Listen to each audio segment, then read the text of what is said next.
বিশ্লেষকদের মতে ইসরায়েলের লক্ষ্য শুধুই প্রতিশোধ নয়, বরং প্রতাপ প্রদর্শন।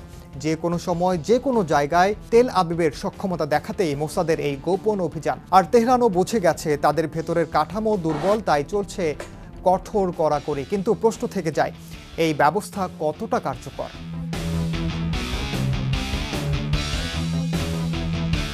গবেষক ডক্টর গোল্ডবার্গ বলেন, যারা ইসরায়েলের পক্ষে কাজ করত তারা নিজে পিছিয়ে যাচ্ছে, কারণ জনগণের মনে দেশদ্রোহিতার ভয় প্রবেশ করেছে। শত্রু আর বাইরে নয়, ঘরের মধ্যেই। প্রতিটি মুখ এখন সন্দেহের জন্ম দেয়।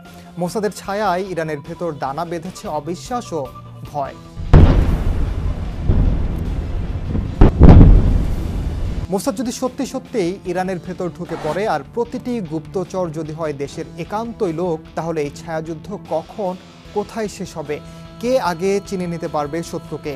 এই নতুন মধ্যপ্রাচ্যের যুদ্ধক্ষেত্র এখন সন্দেহ আর নীরবতার জালে আবৃত। পরাজয় কিংবা জয় নির্ভর করবে বিশ্বাসঘাতকের মুখ চেনার ক্ষমতার উপর। ইরানের ধ্বংসের দায় কি শুধু বাইরের, না ভেতরের বিশ্বাসঘাতকরা আরও বড় অংশীদার?